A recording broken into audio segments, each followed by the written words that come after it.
Баршаңызға қайырлы күн достар. Бүгін осындай өте дәмді, нәзік, ауызда еритін вупи пай тортын жасаймын.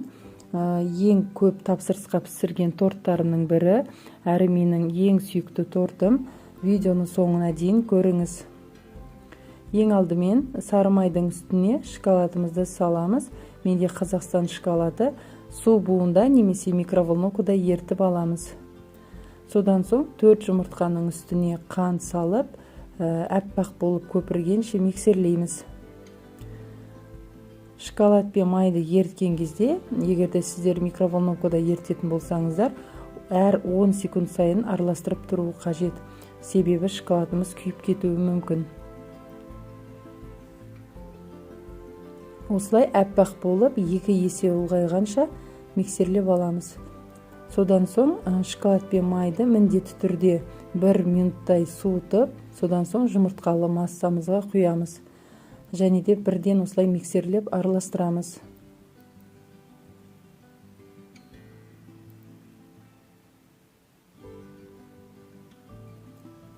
Оның үстіне какао, содан соң қамыр қопсытқышты салып, електің ішінде құрғақ заттарымызды араластырып аламыз.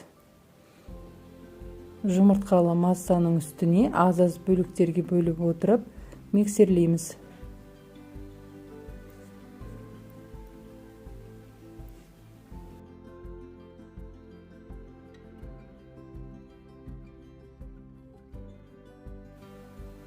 Үш немесе 4 бөлікке бөліп салсақ болады, барлығын бірден салуға болмайды. Осылай құрғақ заттарымызды салған соң, миксерді қоспай, қолымызбен бір араластырып аламыз. Сол кезде біздің ұндарымыз жан-жаққа шашырамайтын болады. Барлығын салып, бір келкі сұйық масса болғанша миксерлеп аламыз.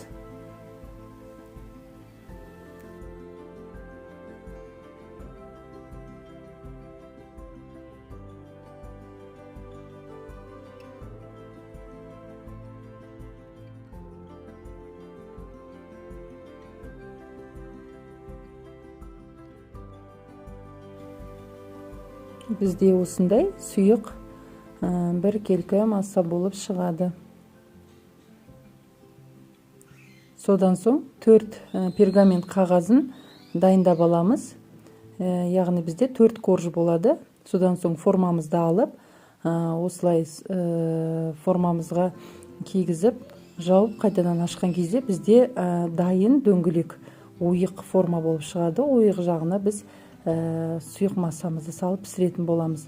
Барлық 4 қағазды осындай формада дөңгелек форма жасап аламыз. Менде формамның диаметрі 24 сантиметр. Немесе бұндай форма болмаса, кәдімгі тарелкімен дөңгелек етіп карандашпен сызып жасауға да болады. Барлық 4 пергамент қағазымызға теңдей етіп бөліп аламыз. Шамамен бір коржға 7-8 ас қасықтай кетеді. Барлығын бөліп салып, бір келкі етіп жайып шығамыз.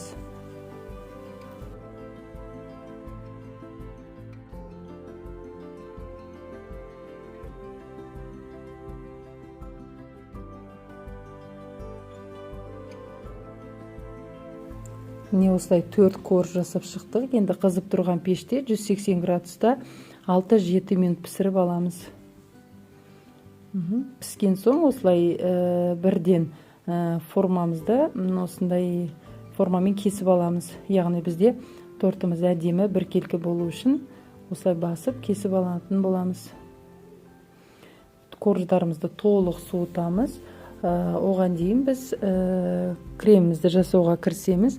Яғни менде мұнда салқын кілегей 33-35% болуы қажет. Осылай миксердің ең төменгі жылдамдығымен миксерлеп бастаймыз.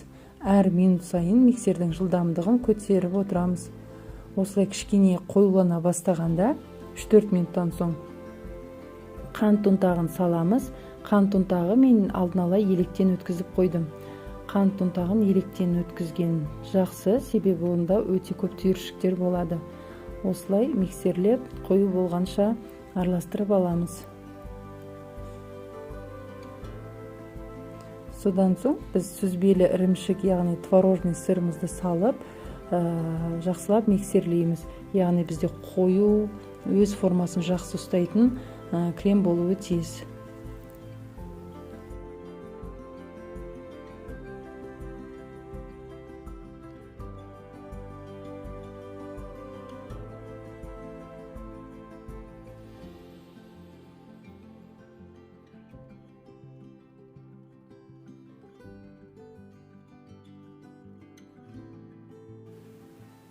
Артық ауыларын шығару үшін осындай күрекшемен бір араластырып аламыз.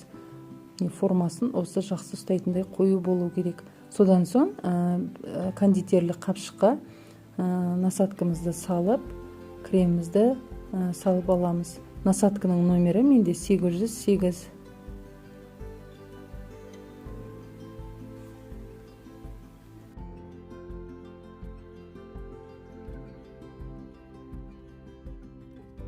Содан соң ыдысымызға түбіне кішкене крем салып, үстіне ең бірінші коржымызды саламыз, яғни бетін астына қаратып, осы видеодағыдай салып аламыз. Содан соң видеода көрсеткендей етіп шариктер жасап шығамыз.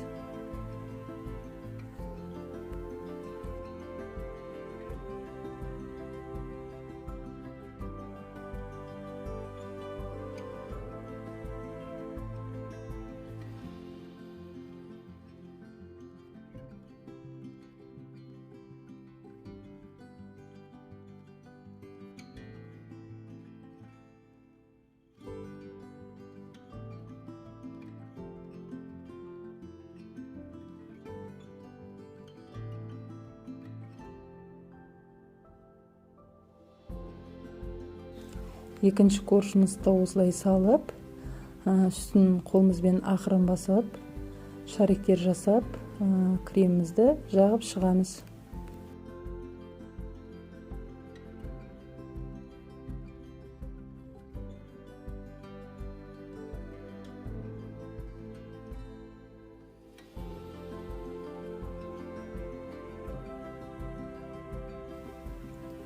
Үшінші коржымызды дәл солай етіп жинап шығамыз.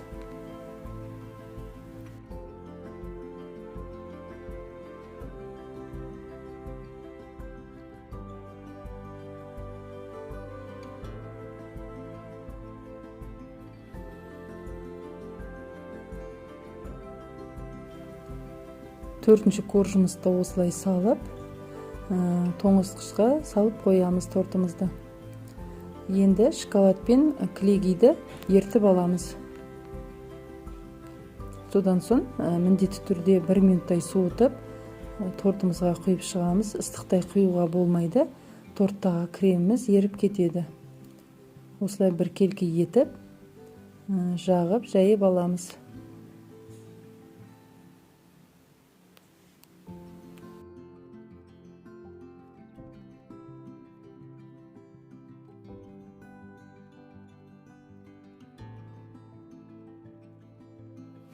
Торттың бетін әркім өз қалауынша сәндейді. Менде құлпынай және кивімен сәндеп шықтым.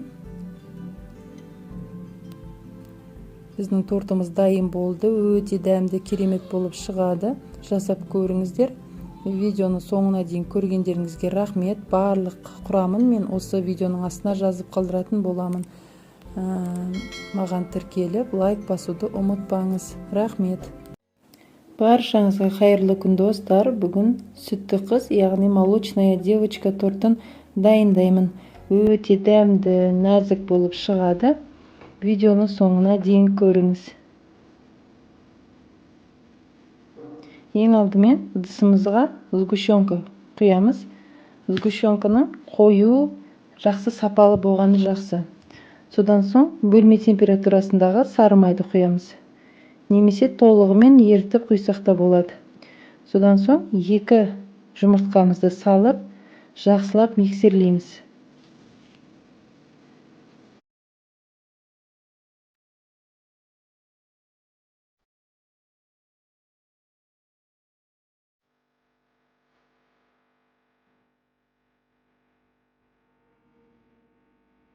Миксерлеп болдық. Енді електің ішіндегі ұнға қамыр қопсытқыш салып електің ішінде араластырамыз. Сонан соң електегі ұнды барлығын бірден қосамыз.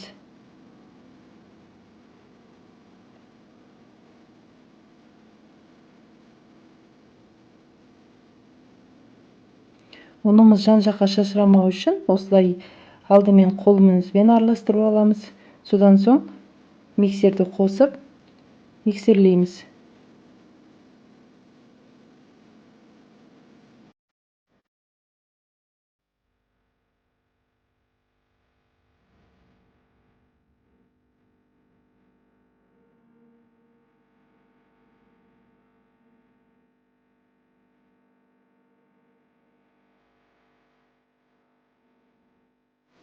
Біркелкі болғанша осындай сұйық масса болғанша араластырып аламыз. Енді пергамент қағаздарымызды алып дайындап аламыз. Содан соң формамызды алып осылай қойып кигіземіз. Яғни бізде дайын дөңгелек ойық форма болып шығады.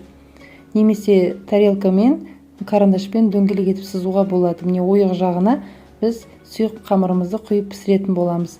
Барлық пергамент қағаздарымызды осылай дайындап аламыз. 6 пергамент қағазы менде, яғни 6 корж болады. Форманың диаметрі 24 сантиметр.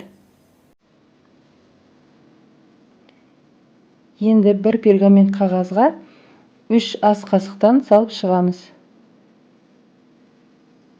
Барлығына теңдей етіп толтырып 3 ас қасықтан құйып шығамыз.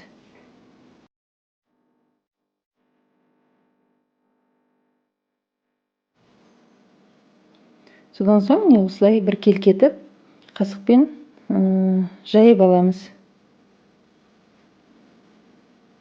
Қызып тұрған пеште 180 градуста 5-6 минут пісіреміз. Барлығын пісіріп алдық. Өте тез піседі және пергаменттен оңай алынады. Тортымыз әдемі біркелкі болу үшін мен осындай формамен 22 сантиметр жасап, осылай формамен кесіп аламын. Бірақ бұл міндетті емес. Кеспей ақ тортты жинай берсеңіздер болады.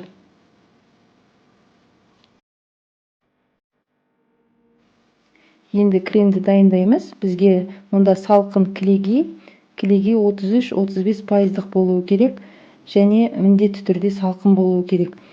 Миксердің ең төменгі жылдамдығымен араластыра бастаймыз. Жылдамдығын миксердің бірте-бірте көтереміз.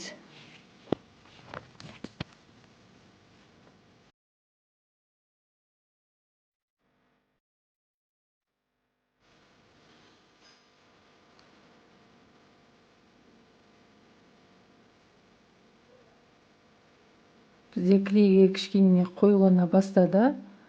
Қоюлана бастаған соң біз қант ұнтағы және сүзбелі ірімшігімізді саламыз.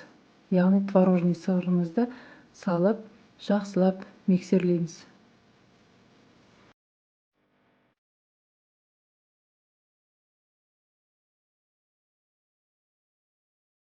Миксердің ең жоғарғы жылдамдығымен жақсылап миксерлеп, қою, өз формасын жақсы ұстайтын крем болғанша араластырып аламыз.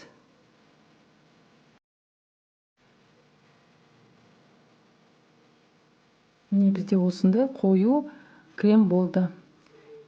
Енді күрекшемен араластырып, артық ауларын шығарып аламыз.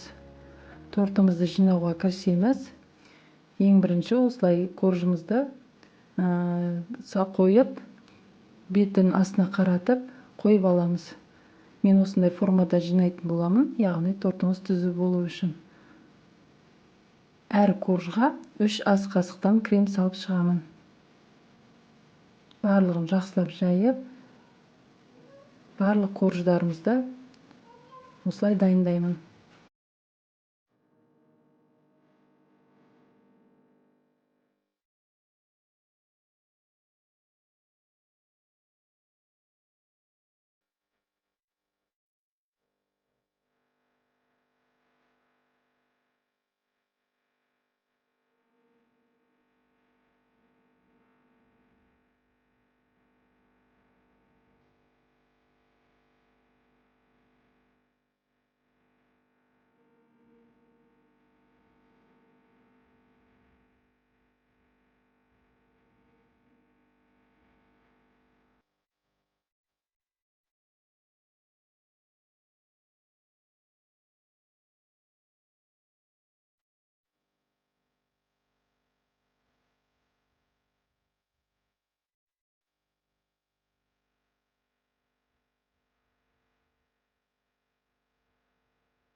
6-шы коржымызды салдық. Яғни бұл біздің соңғы коржымыз. Үстіне крем жағып, біркелкі жағып шығамыз. Осылай тоңазытқышқа жарты сағатқа сап қойса болады. Немесе бірден формадан шешіп, тортымызды толығымен дайындай беруге болады. Жан-жағын осылай пышақпен ашып, содан соң формадан шешеміз.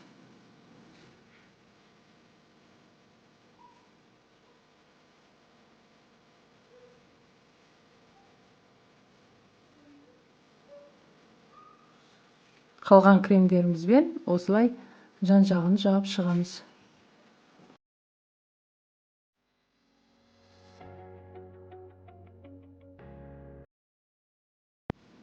Кондитерлік шпательдің көмегімен торттың жан-жағын, бетін тегістеп аламын.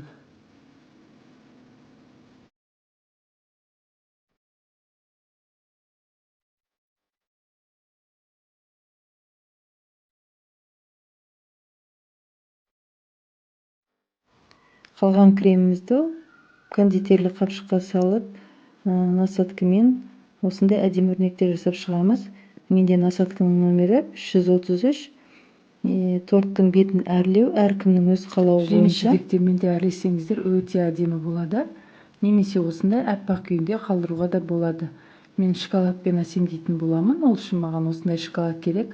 Кондитерлік қапшыққа салып, қайнап тұрған ыстық суымызға 3-4 минут салып қоямыз. Яғни шоколадымыз толық ерігенше. Ерігеннен соң 1 минут суытып, осылай тортымыздың үстіне құйып шығамыз. Немесе шоколадты толық торттың үстіне барлық жағына құйып шықса да болады. Міне біздің тортымыз дайын болды. Өте дәмді, нәзік, ауызда ериді. Жасап көріңіз. Соңына дейін көрген болсаңыз, каналға тіркеліп, лайк басып, төменге өз пікіріңізді жазуды ұмытпаңыз. Мен барлық құрамын, мөлшерін осы видеоның астына описанияға жазып қалдырамын. Сіздермен болған Ұлмекен. Сау болыңыздар. Баршаңызға сәлем. Бүгін Наполеон тортын дайындаймын. Менімен бірге болып, видеоны соңына дейін қараңыз. Ең алдымен салқын суға шым-шым тұз, 1 ас қасық 9% уксус қосамыз. 6%-та 7%-та уксус болады. Содан соң 1 жұмыртқаны саламыз. Жұмыртқаны мен тоңазытқыштан алдым. Барлығы салқын болуы керек. Енді барлығын жақсылап біркелкі болғанша араластырамыз.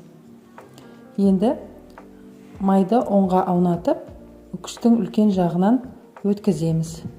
Май салқын мұздатқышта болу керек, қатты май болу керек және 82% болу қажет. Барлығын осылай үкіштен өткіземіз. Енді қолымызбен араластырамыз. Май мен ұнды. Яғни бізде ұнтақ крошка болғанша тез-тез араластыруымыз қажет. Майымыз еріп кетпеуі керек. Енді осылай ортасын ашып, біз дайындап қойған жұмыртқалы массаны құямыз. Жұмыртқалы массаны тоңазытқышқа салып қойсақ та болады. Енді осылай күрекшемен араластырамыз. Бізге қолымызбен илеуге болмайды. Қолдың жылуымен май еріп кетуі мүмкін. Сондықтан да осылай күрекшемен тек қана біріктіреміз. Көп илеудің қажеті жоқ. Осылай біріксе болғаны. Енді целлофанды алып саламыз. Мұздатқышқа 1-2 сағатқа немесе одан да көп қоюға болады. Енді біз кремді дайындаймыз. Біз қайнатпалы крем дайындаймын. Ол үшін бізге ыдысымызға 2 жұмыртқаны жарып саламын. Содан соң қант саламын. 2 ас қасық жүгері крахмалын ситадан өткізіп қосамын. Жүгері крахмалдың орнына 2 ас қасық ұнды да қосуға болады. Үшеуін жақсылап біркелкі болғанша араластырамын.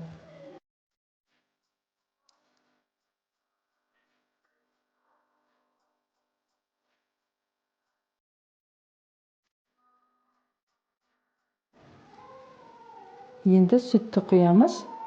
Сүттің температурасы маңызды емес. Менде майлылығы 3,2% сүт. Кез келген сүт жарайды. Енді барлығын жақсылап араластырып, отқа қоятын боламыз. Орташа оттан, сәл төмен отта осылай араластырып отырып, біз қайнатпалы кремді дайындаймыз. Міндетті түрде осылай араластырып тұруымыз қажет, себебі крем күйіп кетуі мүмкін. Қоюланғанша араластырамыз. Менде шамамен 15 минуттай уақыт өтті. Осылай қоюлана бастады. Біз кремімізді қайнатпаймыз. Тек қана осылай қоюлана бастағанда өшіреміз. Енді басқа ыдысқа мен құйып алдым, тезірек суытып алу үшін. Бетін осылай пленкамен ешқандай ауа кірмейтіндей жауып қоямыз. Сол кезде бізде бір келкі түйіршіксіз крем болады. Толық суығанын күтеміз. Енді біз мұздатқышта тұрған қамырымызды аламыз. Менде 1 сағаттай тұрды. Кішкене ұн салып, осылай 9 бөлікке бөлеміз. Мен 9 бөлікке бөлдім. Менде тортының диаметрі 24 сантиметр болады. Барлығын бөліп, осылай домалақ шарик жасап аламыз.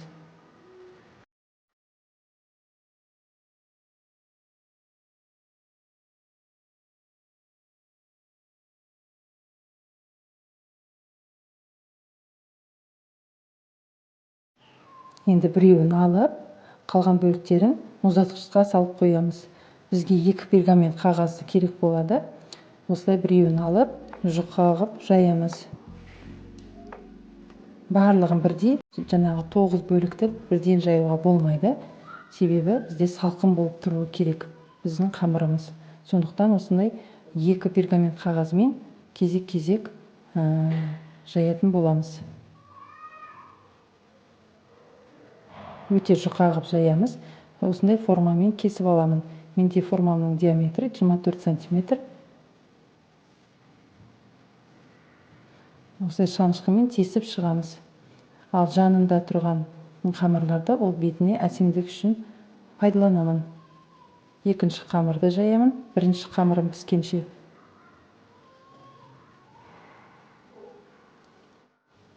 Қызып тұрған пеште 200 градуста 8-10 минут пісіріп аламыз.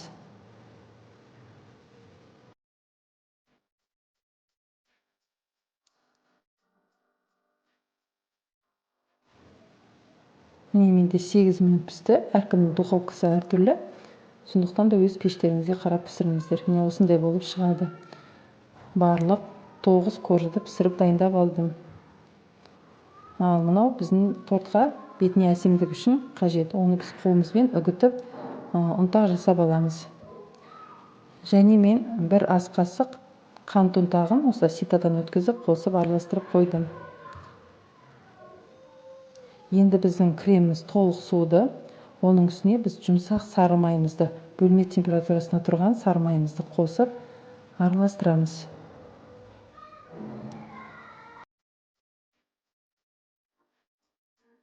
Осымен біздің қайнатпалы креміміз дайын.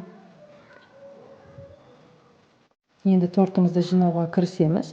Осылай енасына бірінші коржымызды саламыз. Содан соң осылай кольцо кигіздім мен. Бұл міндетті емес. Бір коржға 4-5 ас қасықтан крем салып барлық жағына жағамыз. Наполеон тортқа осы қайнатпалы крем, яғни заварной крем, содан соң пломбир кремі өте жақсы үйлеседі.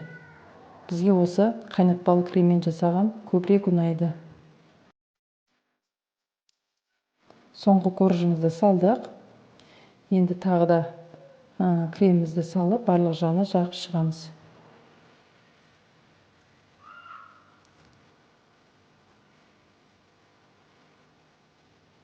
Кольцодан шешіп, содан соң қалған креммен жан жағына да жағып шығамыз. Бетіне, жанына барлық дайындап қойған крошкаларымызды сеуіп шығамыз. Дайын болған торты тоңазытқышқа 2-3 сағатқа немесе түнге қалдыруға болады. Сол кезде тортымыз өте нәзік, дәмді болады. Міне осымен біздің Наполеон тортымыз дайын болды. Видеоны соңына дейін қарағаныңызға рахмет. Каналға тіркеліп, лайк басуды ұмытпаңыз. Сіздермен болған Ұлмекен. Сау болыңыздар. Баршаңызға қайырлы күн. Бүгін апельсин кекісін дайындаймын. Дәмі мен иісі керемет, әрі өте оңай жасалынады. бір жасағаннан мінсіз болып шығады. Видеоны соңына дейін көріңіз. 2 жұмыртқаны ыдысқа жарып аламыз. Оның үстіне шым-шым тұз, қант салып араластырамыз. Венчикпен немесе шанышқымен араластырамыз.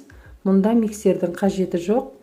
Ең бастысы қант пен жұмыртқа біркелкі араласса болғаны. Одан кейін ертілген сары май құямыз. Сары май ыстық болса, кішкене суытып, жылы күйінде құюға болады. Тағы 1-2 рет араластырып аламыз. Оның үстіне қамыр қопсытқыш салып, електің ішінде араластырып аламыз. Одан кейін сұйық массаға ұнды 2 бөліп қосамыз.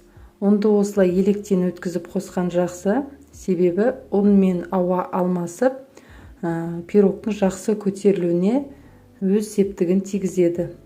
Оның ешқандай түйіршігі қалмайтындай етіп, біркелкі сұйық масса болғанша араластырамыз.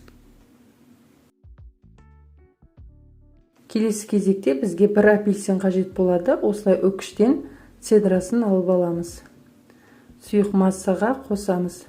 Сол апельсиннің шырынын сығып құямыз. Мен осылай ситадан өткіздім, дәндері түсіп кетпеу үшін. Сұйық массаға шырынды құямыз. Мен кішкене түбінен алып қалдым, бетіне сироп жасау үшін. Енді барлығын біркелкі болғанша араластырамыз. Осылай силиконды күрекшемен де араластырып алдым. Енді формаға сұйық май құйып, жағып аламыз. Менде мұнда силиконды форма. Мен бұл форманы бірнеше жылдан бері қолданып келемін. Кез келген формаға пісіруге болады. Қызып тұрған пеште 180 градуста 30-40 минут пісіреміз. Піскенін міндетті түрде осылай ағаш таяқшамен тексереміз. Менде 40 минут уақыт пісті. Толық суығаннан кейін формадан аламыз. Бетіне осылай сироп дайындап алдым. Жаңағы алып қалған апельсин шырынына 1 ас қасық қант ұнтағын салып араластырып осылай құйып алдым. Әсемдік үшін бетіне кокос жаңғағын сеуіп шықтым. Бетін әрлеу, сәндеу ол өзіңіздің қалауыңыз бойынша, немесе әрлемей ақ осылай ұсынсаңыз да болады.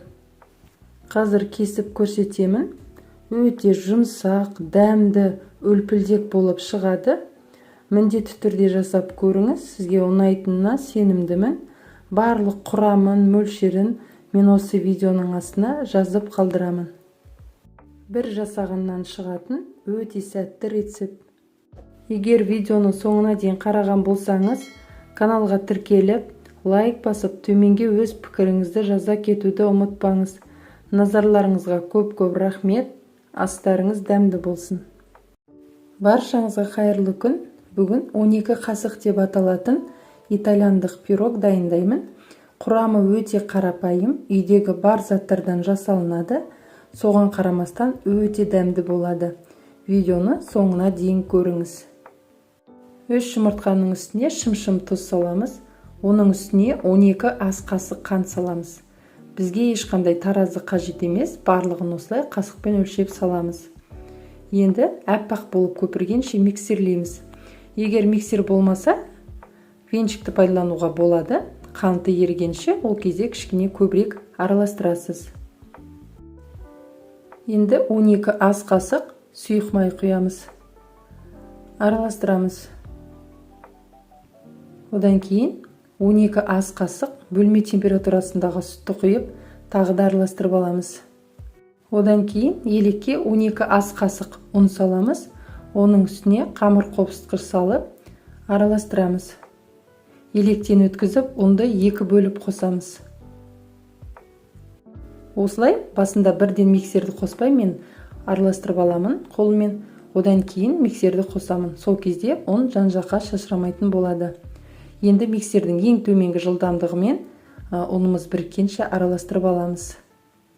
Жан-жағы біркелкі араласу үшін осылай силиконды күрекшемен тағы да 1 рет араластырып алдым. Енді формамызды аламыз. Кез келген формаға пісіреміз. 20 немесе 22 диаметрлік болады. Менде мұнда 22 сантиметрлік форма. Астына пергамент қағазын төседім. Жанына сұйық май немесе сары май жағамын. Одан кейін сұйық массаны құямыз. Міндетті түрде қызып тұрған пешке салуымыз қажет. 180 градуста 30-40 минут пісіреміз. Әр пеш әртүрлі пісіреді, сондықтан уақыттан айырмашылығы болуы мүмкін. Міне менде 40 минут уақыт пісті. Піскенін міндетті түрде пештен алмай тұрып, осылай ағаш таяқшамен тексереміз, яғни ағаш таяқша құрғақ болып шығуы керек. Енді толық суығаннан кейін осылай жан-жағын ажыратып аламын, одан соң формадан шешемін. Осылай ұсынсаңыз да болады, немесе ортасын кесіп, кәдімгі бисквит, торт ретінде пайдаланып, крем жағып торт жасауға болады. Мен бетіне осылай қант ұнтағымен әрледім. Әрлеу өз қалауыңыз бойынша. Міне осында өте жұмсақ, дәмді, сондай орысша айтқанда воздушный болып шығады.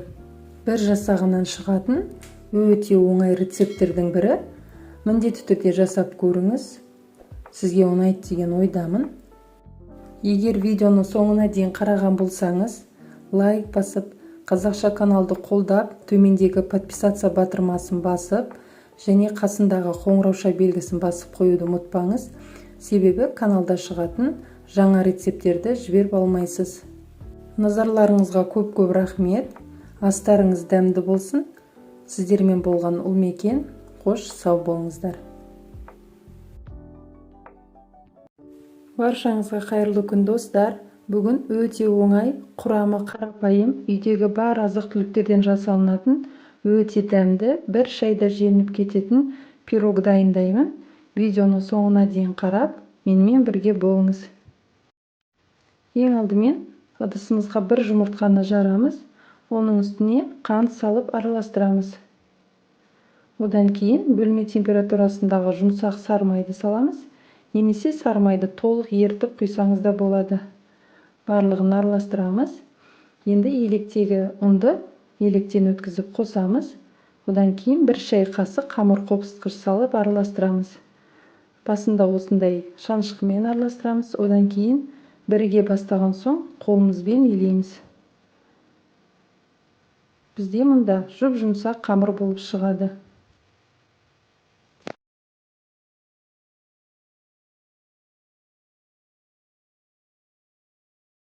Енді қамырды алып, осылай бірден үстелдің үстіне қойып, сопақша форма жасап аламыз. Одан кейін екі бөлікке бөлеміз. Біреусін үлкендеу, екіншісін кіші етіп бөлеміз, яғни 70-30-ға бөлсек болады. Одан кейін үлкен қамырды алып, кішкене ұн себеміз.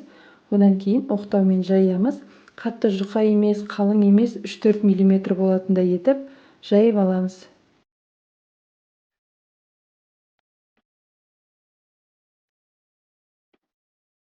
Енді қамырды алып, формаға орналастырамыз. Осылай жан-жағын жапсырып, бортик жасап аламыз. Қатты қалың етіп жасаудың қажеті жоқ. Артық қамырларды алып, жаңағы екінші қамырымызға қосамыз. Енді үйдегі бар тосапты, яғни вареньені ортасына құямыз. Менде мұнда өріктен жасалған джем. Негізі кішкене қоюлау тосапты пайдаланған жақсы. Барлық жағына біркелкі етіп жағып аламыз. Одан кейін жаңағы екінші қамырымызды дәл солай етіп, кішкене ұн сеуіп, жайып аламыз.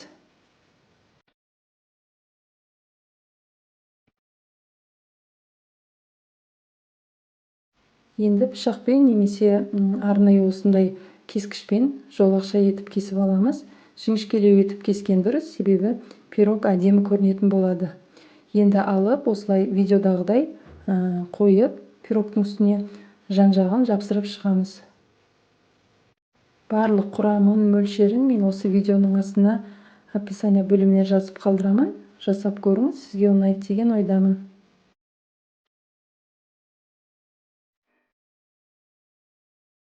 Құрметті көрермендер, егер сіз каналға тіркелмеген болсаңыз, төмендегі подписаться батырмасын басып, қазақша каналды қолдап, тіркеліп қоюды ұмытпаңыз. Себебі менің каналымда өте қарапайым, оңай жасалынатын, бір жасағаннан шығатын қарапайым рецепттер жиынтығы бар.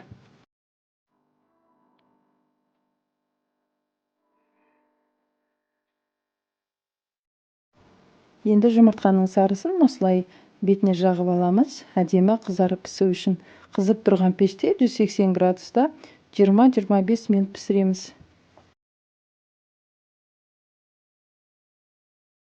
пирогымыз пісті. Енді суытамыз.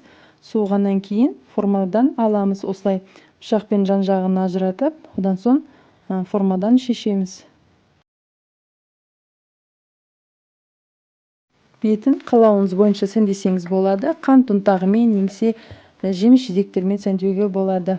Осымен біздің өте дәмді, қарапайым, бір жасағаннан дәмді болып шығатын пирогымыз дайын. Видеоны соңына дейін қарап, менімен бірге болғаныңызға көп-көп рахмет. Егер сізге видео ұнаса, лайк басып, төменге өз пікіріңізді жаза кетуді ұмытпаңыз. Сіздермен болған ол мекен. Астарыңыз дәмді болсын, қош сау болыңыздар. Баршаңызға қайырлы күн достар. Бүгін өте оңай, дәмді болып шығатын, әрі ешқандай миксерді қажет етпейтін лимоннан жасалған пирог рецебімен бөлісемін. Видеоны соңына дейін көріңіз. Ең алдымен ыдысқа бір жұмыртқа саламыз. Оның үстіне қант салып, жақсылап араластырамыз. Венчикпен немесе шанышқымен араластырамыз. Ешқандай миксермен араластырудың қажеті жоқ. Осылай 2-3 минуттай қант ерігенше араластырып аламыз. Одан кейін сұйық май құямыз. Сүтті құямыз. Сүттің температурасы маңызды емес, мен тоңазытқыштан алып құйдым. Енді бір лимонның сыртын, яғни цедрасын үкіштен өткізіп қосамыз. Жарты лимонның шырынын сығып құямыз. Барлығын жақсылап араластырамыз. Енді електің ішіндегі ұнға қамыр қопсытқыш салып, қасықпен жақсылап араластырып аламыз. Одан кейін сұйық массаға ұнды 2 бөліп, електен өткізіп қосамыз. Ұнды електен өткізіп қосқан жақсы, себебі пирогтың жақсы көтерілуіне септігін тигізеді. Барлығын жақсылап араластырамыз. Ешқандай түйіршіксіз, біркелкі сұйық масса болғанша араластырып аламыз. Бізде түйіршіксіз, біркелкі сұйық масса болуы керек. Жан жағы барлығы жақсы араласу үшін мен осылай силиконды күрекшемен тағы бір рет араластырып алдым. Одан кейін кез келген формамызды алып, сұйық май жағамыз.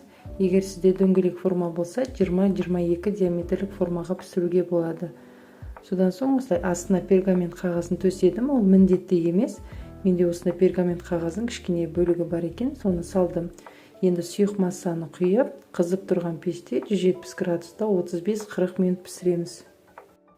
Менде 40 минут уақыт пісті. Піскенін міндетті түрде пештен алмай, ағаш таяқшамен тексереміз. Яғни осылай салғанда құрғақ болып шығу керек.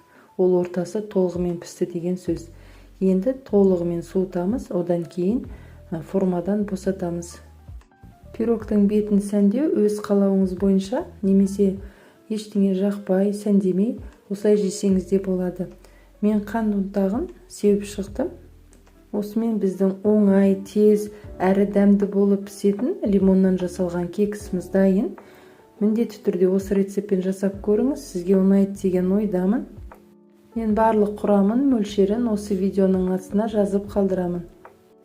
Видеоны соңына дейін қарағаныңызға көп-көп рахмет. Қазақша каналды қолдап, тіркеліп қоюды ұмытпаңыз. Сондай-ақ осы видео ұнаса, лайк басып, комментарийға өз пікіріңізді жаза кетуді де ұмытпаңыз. Сіздермен болған ол мекен. Қош сау болыңыздар. Баршаңызға қайырлы күн. Менің каналыма қош келдіңіз. Бүгін өте дәмді, жасалу жолы оңай, шоколадты пирог дайындаймын. Құрамы өте қарапайым, үйдегі бар азық-түліктерден жасалынады. Осы рецептпен жасап көріңіз, сізге ұнайды деген ойдамын. Видеоны соңына дейін қараңыз. Ең алдымен ыдысымызға 2 жұмыртқаны саламыз. Оның үстіне қант салып, жақсылап араластырамыз. Менде мұнда 2 жұмыртқа, бірақ видеода 4 жұмыртқа сияқты көрінген, себебі менде жұмыртқаларды жарған кезде сарылары егіз болып шықты. Содан соң сұйық май құямыз, сүт құямыз. Барлығын жақсылап араластырамыз. Барлық құрамы бөлме температурасында тұруы қажет. Содан соң електің ішіндегі ұнға 1 шай қасық қамыр қопсытқыш саламыз. Содан соң какаоны салып, барлығын жақсылап араластырамыз. Енді жұмыртқалы массамызға 3 бөлікке бөліп қосамыз. Барлығын бірден қоспаңыз, себебі пирог көтерілмей қалуы мүмкін. Міндетті түрде какаоның жақсы сапалы түрін алыңыз, себебі пирогтың дәмі тікелей осы какаоға байланысты. Барлығы біркелкі болғанша, түйіршіксіз сұйық масса болғанша араластырып аламыз. Міне бізде осындай сұйық масса болып шығады. Форманың астына пергамент қағазын төсеп, жан-жағын сұйық маймен майладым. Содан соң біз сұйық шоколадты массамызды құямыз. Менде формамның диаметрі 18 см. Негізі 20 сантиметрлік форманы пайдаланыңыз. Себебін мен видеоның соңына қарай айтамын. Енді қызып тұрған пеште 170 градуста 35-40 минут пісіріп аламыз. Піскенін міндетті түрде осылай ағаш таяқшамен тексереміз. Яғни салған соң ағаш таяқшаны осылай құрғақ болып шығу керек. Енді толығымен суытамыз. Бөлме температурасында суыған соң формадан аламыз. Жаңа айтып кеткендей, 20 сантиметрлік формаға пісірсеңіздер, үсті осылай қатты көтеріліп, айырылмайтын болады. Сондықтан мен осылай кесіп алдым. Енді шоколадты ганаш құямыз. Ол үшін мен шоколадты микроволновкаға ертіп алдым.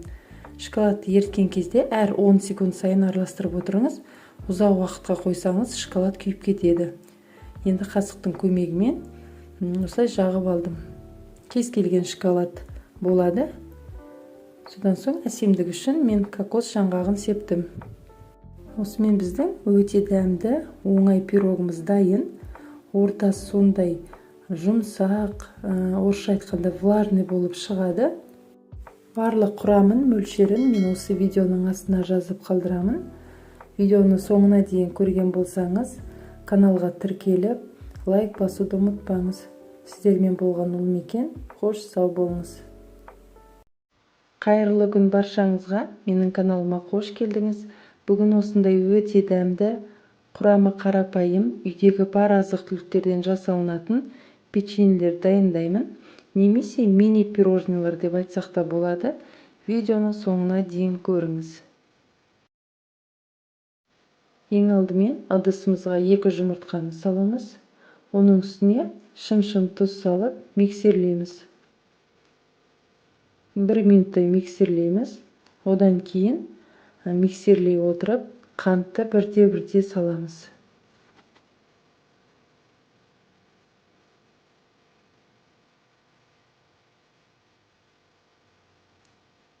Ванильді қант саламыз. Енді біздің жұмыртқалы массамыз әппақ болып ұлғайғанша миксерлейміз. 5-7 минуттай миксерлеуіміз керек. Мен осылай 5 минуттай миксерледім. Енді оның үстіне жарты шай қасық қамыр қопсытқыш салып араластырамыз. Ерекше дәм беру үшін мен осылай лимонның цедрасын үкіштен өткізіп қостым.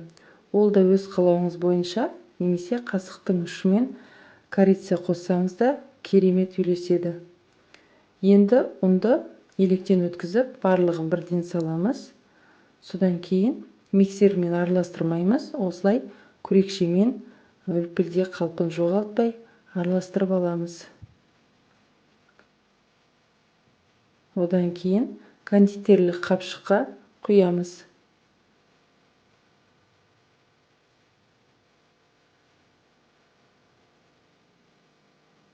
Противенге пергамент қағазын төсеп, осылай құйып шықтым дөңгелек етіп. Егер сізде кондитерлік қапшық болмаса, қасықтың көмегімен құйсаңыз болады. Қызып тұрған пешке 180 градуста 15-12 минут пісіреміз. Барлық құрамын, мөлшерін мен осы видеоның астына жазып қалдырамын. Міндетті түрде жасап көріңіз, сізге ұнайтынына сенімдімін. Міне біздің печеньелеріміз пісті. Менде 15 минут уақыт пісті. Енді осылай алып, ортасына салмасын жағып, екінші печеньемен осылай жабамыз. Салмасын өзіңізге ұнайтын салманы жақсаңыз болады. Мен 2 түрлі етіп жасадым. Осылай вареный сгущенка және өріктен жасалған жем жақтым. Нутелла, шоколадпен кез келген салманы жақсаңыз болады. Барлығын осылай видеодағыдай етіп жасап шығамыз. Егер сізге видео ұнаса, видеоға лайк басып, төмендегі подписаться батырмасын басып, тіркеліп қоюды ұмытпаңыз. Осымен біздің өте дәмді мини пирожниларымыз дайын. Өте жұмсақ, ерекше дәмді болып шығады. Жасап көріңіз. Жасалу жолы өте оңай. Бір жасағаннан керемет болып шығады. Видеоны соңына дейін қарағаныңызға көп рахмет. Қазақша каналды қолдап, тіркеліп қоюды ұмытпаңыз. Сіздермен болған Ұлмекен. Қош сау болыңыз. Баршаңызға қайырлы күн достар. Бүгін құрамы қарапайым, үйдегі бар заттардан жасалынатын өте дәмді пирог дайындаймын. Осы рецептпен жасап көріңіз. Сізге ұнайды деген ойдамын. Видеоны соңына дейін қараңыз. Ең алдымен сүтке сары май саламыз. Сары майдың температурасы маңызды емес. Содан соң ванильді қантты салып араластырамыз. Енді біз отқа қоямыз. Сүт пен майды қатты ысытуымыз керек. Қайнағанға дейін, бірақ қайнатпаймыз. Тек сүт қатты ыстық болып тұруы қажет. Содан соң 4 жұмыртқаның үстіне шым-шым тұз, қантты салып миксерлейміз. Жақсылап әппақ болып көпіріп, ұлғайғанша миксерлеуіміз керек. Енді ұнға қамыр қопсытқыш салып, ұнды електен өткізіп саламыз. Ұнды 2-ге бөліп саламыз. Мен жартысын салдым. Осылай венчикпен араластырамыз, немесе миксердің ең төменгі жылдамдығымен араластыруға болады. Енді сүттің жартысын құямыз. Сүт пен май бізде қатты ыстық болып тұруы қажет. Егер сізде суып қалса, тағы да отқа қойып алыңыз. Бірақ қайнатпаймыз, тек қана қатты ысытуымыз қажет.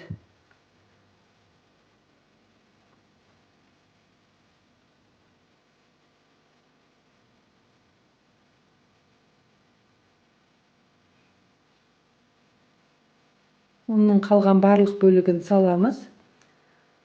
Содан соң сүт пен майды да құямыз. Енді барлығын жақсылап араластырамыз. Бір келкі түйіршіксіз масса болып шығуы қажет.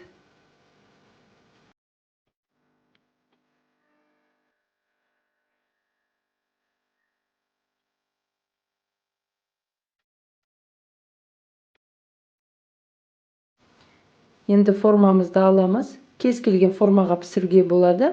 Дөңгелек формаға пісіретін болсаңыз, 26-28 диаметрлік формаға пісірсеңіз болады. Енді сұйық маймен майлаймыз. Мен астына пергамент қағазын төседім. Немесе барлығына жан-жағына да пергамент қағазын төсесеңіз болады. Енді біз сұйық массамызды құйып, қызып тұрған пеште 170 градуста 30-35 минут пісіреміз. Міндетті түрде ыстық пешке салуыңыз қажет. Әркімнің пеші әртүрлі, сондықтан өз пешіңізге қарап пісіріңіз. Міне, біздің пирогымыз дайын болды. Менде 35 минут пісті. Піскенін міндетті түрде пештен алмай тұрып, осылай ағаш таяқшамен тексеріп аламыз. Яғни ағаш таяқшаны салғанда құрғақ болып шығуы қажет. Ол ортасы толығымен пісті деген сөз. Енді формадан босатамыз. Астындағы пергамент қағазын аламыз. Толық бөлме температурасында суытуға қойып қоямыз. Ыстықтай кесуге болмайды. Бетін мен осындай қант ұнтағымен әсемдедім. Өз қалауыңыз бойынша әсемдесеңіз болады. Барлық құрамын, мөлшерін мен осы видеоның астына жазып қалдыратын боламын.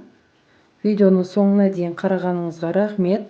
Лайк басып, қазақша каналды қолдап, тіркеліп кетуді ұмытпаңыз. Сіздермен болған Ұлмекен.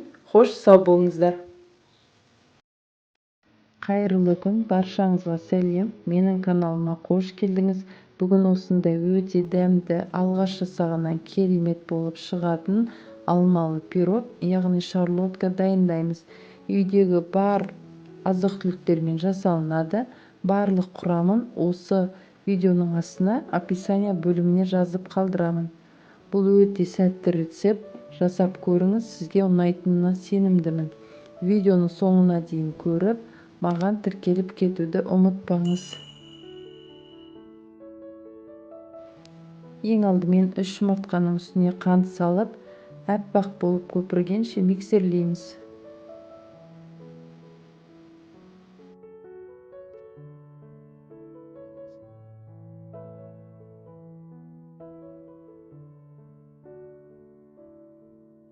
Енді ертілген сары майды кішкене суытып құямыз. Бір миксерлеп аламыз.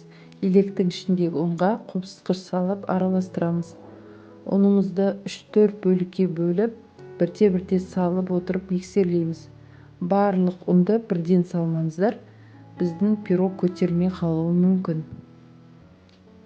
Осылай аз-аздан салып миксерлейміз. Бізде бір келкі түйіршіксіз қамыр болуы керек.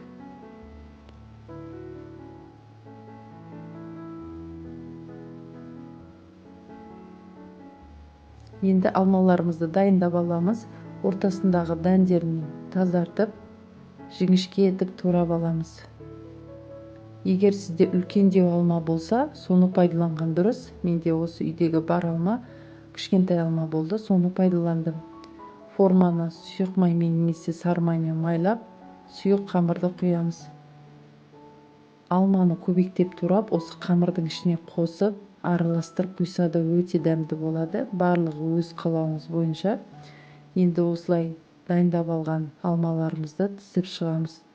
Жаңа айтып кеткендей, алманың үлкендеу түрі болса, осы кезде пирогымыз өте әдемі болады піскен кезде. Себебі пісіп жатқан кезде пирог көтеріледі. Сол кезде алмалар өз формасын жақсы сақтап, қамырдың ішінде қалып қоймайды.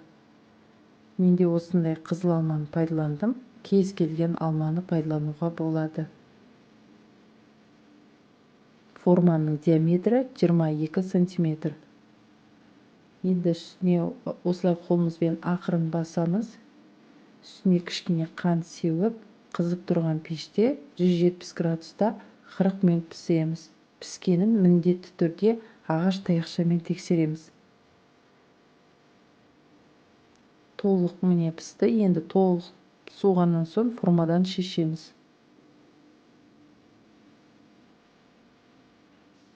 Өте жұмсақ, керемет болып шығады. Жасап көріңіздер. Бетіне осылай қант ұнтағын септім. Ол да өз қалауыңыз бойынша. Жұмсақ сондай үлпілдек, дәмді болып шығады. Мен бұл рецепті пайдаланып жүргеніме 5-6 жыл болды. Сізге де жасап көруіңізге кеңес беремін.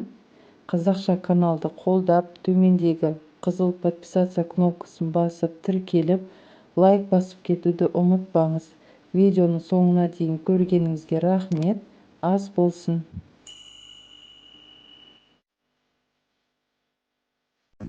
Қайырлы күн достар. Бүгін ең оңай шоколадты пирог дайындаймын. Қолжетімді азық-түліктерден жасалынады, әрі өте дәмді болып шығады. Видеоны соңына дейін қараңыз. Ең алдымен 3 жұмыртқаның үстіне қант салып миксерлейміз. Аппақ болып көпіріп, 2 есе ұлғайғанша миксерлейміз.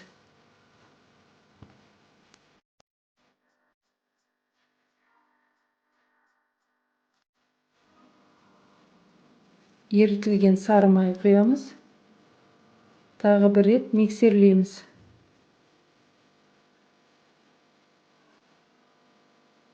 Сүт құямыз. Сүттің температурасы маңызды емес. Тағы да жақсылап араластырамыз.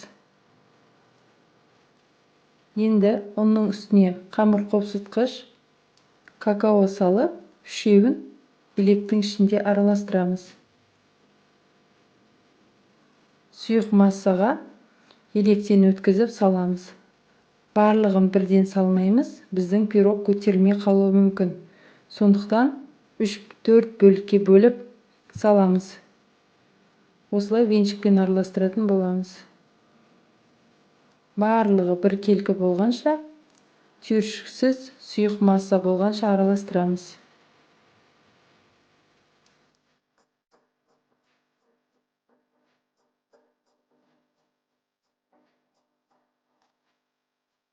Бізде осындай бір келкі сұйық масса болады. Енді формаға пергамент қағазын төсеп, сұйық массаны құямыз. Міндетті түрде қызып тұрған пешке 160 градуста 40 минут пісіреміз. Піскенін ағаш таяқшамен тексереміз. Пештен алмай тұрып, ағаш таяқшаны саламыз. Алған кезде осындай құрғақ болып шығу керек. Бірнеше жерден тексереміз. Менде 40 минут пісті. Әркімнің духовкасы әртүрлі, сондықтан өз пешіңізге қарай пісіріңіз. Енді толық суығанын күтеміз. Біз бетіне құятын шоколадты ганаш дайындаймыз. Ол үшін бізге ыстық сүт керек. Содан соң оның үстіне шоколадты салып, шоколад ерігенше араластырамыз. Не осындай болып шығады. Енді толық суыған пирогты осылай ағаш таяқшамен тесіп аламыз. Содан соң құямыз. Бұл біздің пирог одан сайын нәзік, дәмді болу үшін қажет. Осылай қасықтың көмегімен барлық жағына жағамыз. Формадан аламыз. Бетін әсемдейміз. Немесе бетін әсемдеу міндетті емес. Осылай ұсынсаңыз да болады. Мен ұсақтап туралған грек жаңғағымен әсемдедім. Қазір сіздерге кесіп көрсетемін ортасын. Сондай нәзік, жұп-жұмсақ болып шығады. Мен барлық құрамын, мөлшерін осы видеоның астына жазып қалдыратын боламын. Бұл өте сәтті рецепт. Мен бірнеше жылдан бері қолданып жүрмін. Жасап көріңіздер. Сіздерге ұнайтынына 100% сенімдімін. Жасап көрген болсаңыз, комментарийға өз ойыңызды жаза кетуді ұмытпаңыз. Видеоны соңына дейін қарағаныңызға рахмет. Қазақша каналды қолдап, каналға тіркеліп, лайк басуды ұмытпаңыз. Сіздермен болған ұлмекен ас болсын. Қош сау болыңыздар.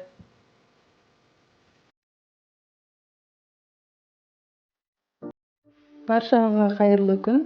Бүгін пешсіз дайын болатын өте дәмді банофи пай тортын дайындаймын. Видеоны соңына дейін көріңіз. Ең алдымен бізге осындай печенье қажет болады. Мен осылай блендерға салып, үгітіп аламын. Егер блендер болмаса, целлофанға салып, оқтаумен үстінен басып, осылай ұнтақ жасап алсақ болады.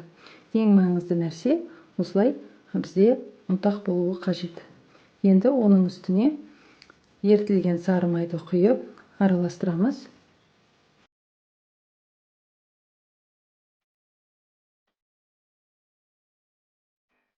Бізде осындай майлы крошка болып шығады. Енді формамызды аламыз. Жарты ұнтақты салып, астына біркелкі етіп жайып аламыз. Менде формамның диаметрі 18 см. Осылай біркелкі жайып, одан кейін қолымызбен тегістейміз. Немесе стақанның көмегімен тегістеуге болады. Қалған жарты бөлігін жан-жағын, яғни бортиктерін жасаймыз. Осылай қолымызбен алып, жан-жағына жапсырып шығамыз. Барлығын жапсырып, содан кейін біркелкі етіп түзіліп аламыз.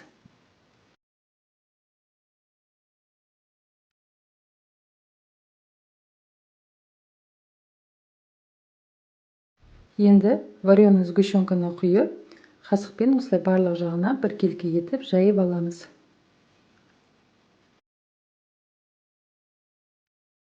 Одан кейін бананды осылай орташа етіп турап алдым. Бананды жіңішке немесе жуан турау, ол өзіңіздің қалауыңыз бойынша. Енді осылай үстіне барлық жағына қойып шығамыз.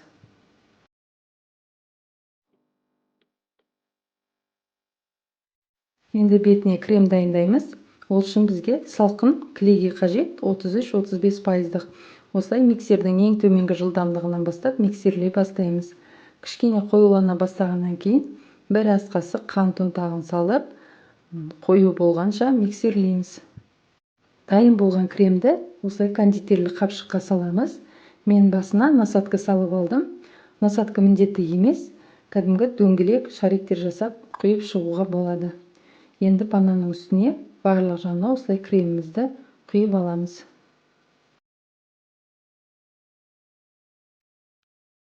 Енді тоңазытқышқа 1-2 сағатқа қалдырамыз. Одан кейін формадан аламыз. Бетін әрлеу өз қалауыңыз бойынша. Мен кішкене осылай какао себіп шықтым. Осымен өте дәмді, тез дайын болатын тортымыз дайын. Видеоға лайк басып, каналға тіркеліп қоюды ұмытпаңыз. Астарыңыз дәмді болсын.